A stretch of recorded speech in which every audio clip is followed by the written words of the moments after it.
Yeah, this is NBA Weekly again. Haven't been out for a while. Just a lot of stuff going on. But let me just update you on a lot of things that happened. I was actually attended a lot of activities in All Star Weekend. Living in New York, has its privilege and things like that. So it was a great All Star Weekend. I enjoyed it. All the festivities going out. I met a couple players, Alfred Payton, Victor Oladipo, a few other people. But it was just a great experience. I just wish the All Star Game would be New York more. I would enjoy it. Not a split going. One at the Garden here. No, if you want to have it in Brooklyn, let it have it in Brooklyn. If you have it in at the Garden with New York, then you could divvy up into two. But it was good. They had a joint venture. It was a great All Star experience. Last time All Star was here, it was in '98. I had a good time. I had a good time in '98, but it was a good All Star experience. Okay, letting you know what's happening. Derrick Rose, he tore his meniscus. It was just terrible to hear that. He has successful surgery. He's gonna be out probably 6 weeks. So what they're trying to say. So that's probably sometime right before the playoffs, like around April or so, that he should be ready.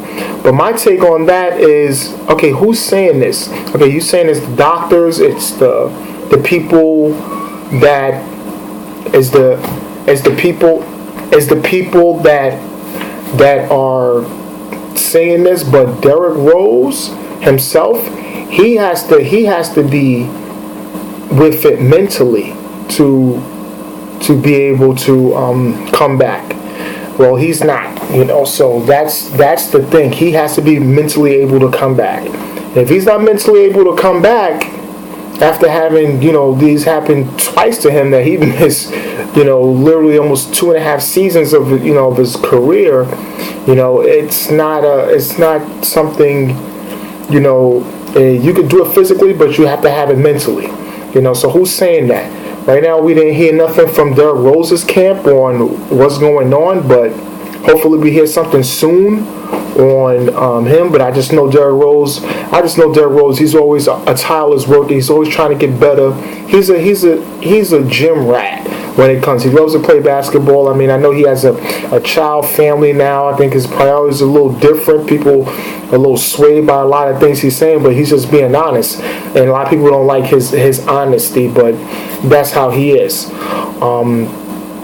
Other news, Rajon Rondo, he had an altercation with Rick Carlisle. And this happened a few days ago. Today's being March 6th. So this happened a few days ago. Rajon Rondo, the altercation with Carlisle. I think a lot of stuff has to do with Rondo not liking a lot of the plays being ran, so he actually want to do a lot of stuff that he's normally done, especially when he was in Boston, doing a lot of a lot of pick and rolls. But with Dallas, they run more of a free-flowing half-court offense, where there's a lot of people touching it in certain spots. Rondo is not that type of player. He's a player that he has the ball in his hands. He wants the pick and roll action. He's what a lot of people do, the European style, everything high pick and roll towards the middle, pass to this and to another pass. So Rondo usually looking for guys to move around, space out the floor, then he'll get his assist that way. Carlisle, he doesn't necessarily run that type of system, so it's been trust me, it's been difficult.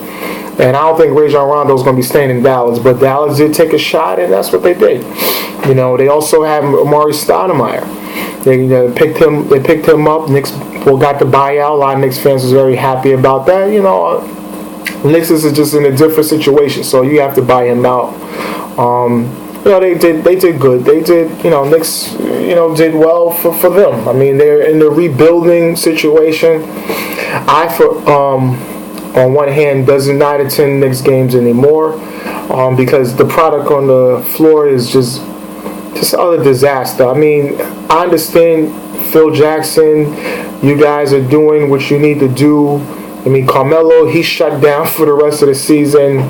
You know, he just made sure that he performed at All-Star Weekend, you know, because, you know, he was the host and he just wanted to do certain things and play in the game. But right now, the Knicks is just an abomination. I mean, they're literally losing games.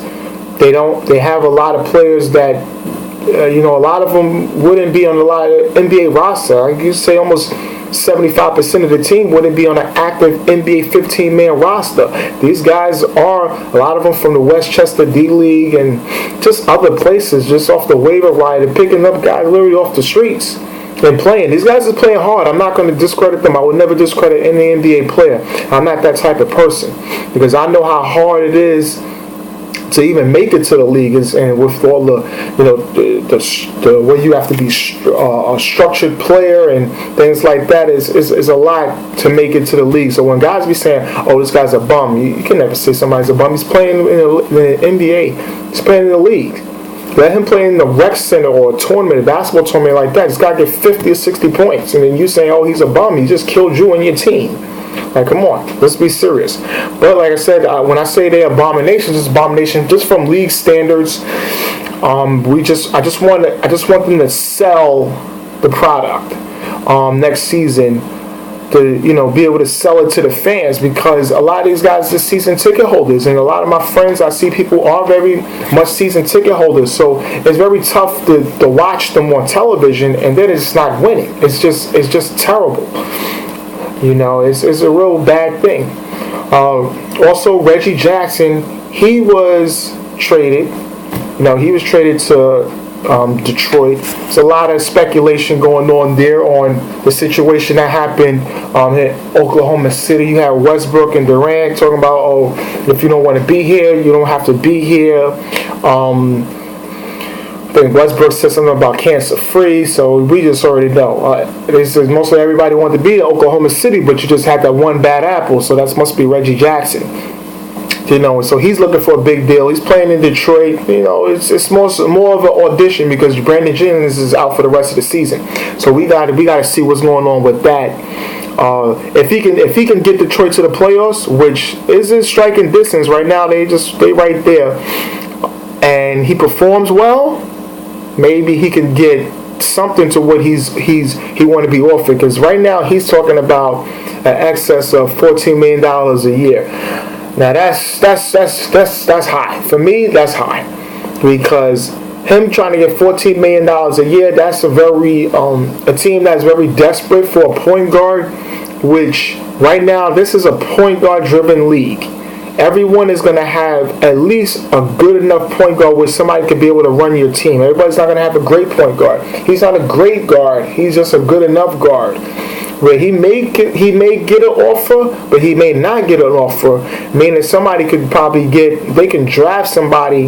They can always draft a point guard who can get better and have that person run their team. And they also got Brandon Jennings there, so we just got to see how that feels. Because Brandon Jennings was playing good since they let go Josh Smith, but then he just got injured. He's out for the rest of the season. So, you know, big ups to Brandon Jennings. You get well, brother, because, you know, you've been playing good, and I just know you're just an outstanding player. You know, Richard Hamilton retired. You know, he's retired. You know, congrats to my bro Richard Hamilton. You know, I've met him on a few occasions. He's just a good man, whatever. You know, and you know, I just only time I never been a fan of UConn. I'm just not a UConn guy. I like Duke and Kentucky. Those always been two colleges I've always rooted for.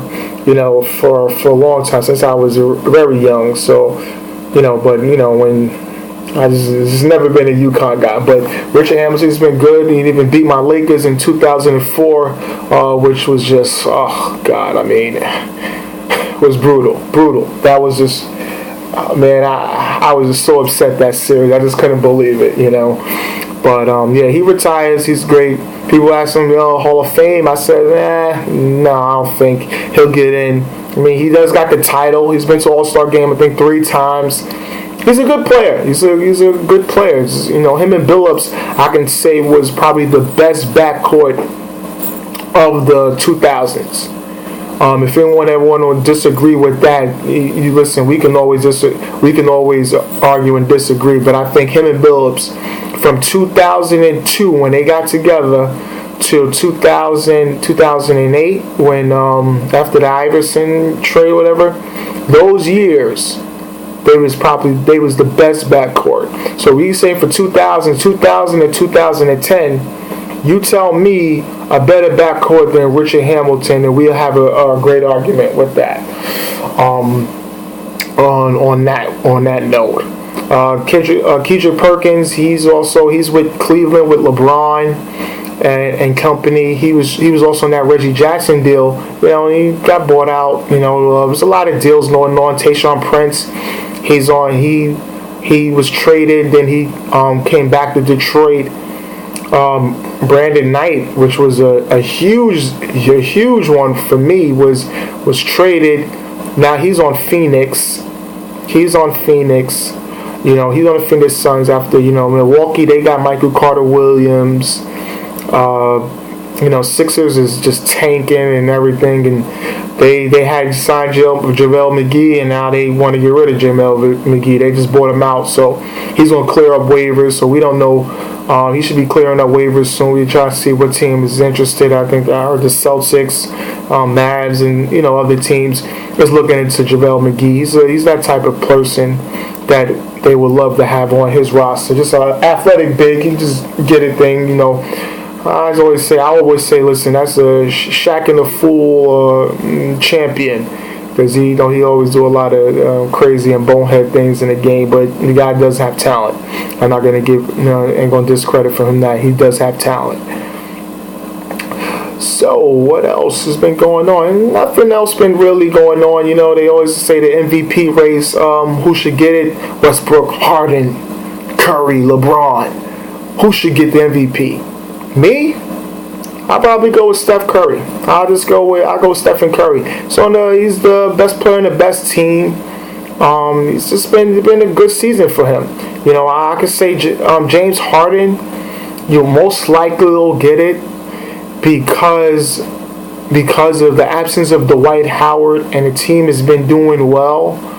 And you can't literally say there's a good second option on his team where LeBron has Kyrie Irving, who's a 20-point All-Star, and he scores a lot of points, and you know, and Stephen Curry has Klay Thompson, who's also All-Star, and he gets almost the same amount of points as him, a little bit lower, and he's been going lights out. He even scored 57 points in one game. So that, you know, that's also going to hurt him.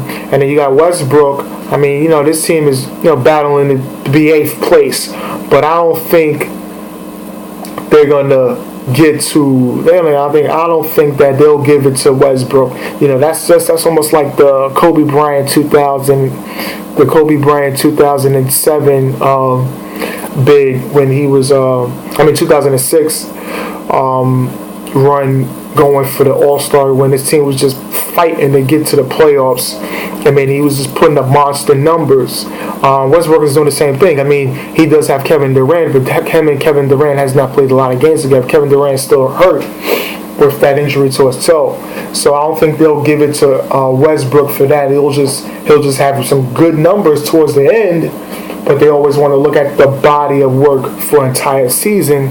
They're most likely they're going to give it to Harden. My pick is Stephen Curry. I just go by just the best player in the best team.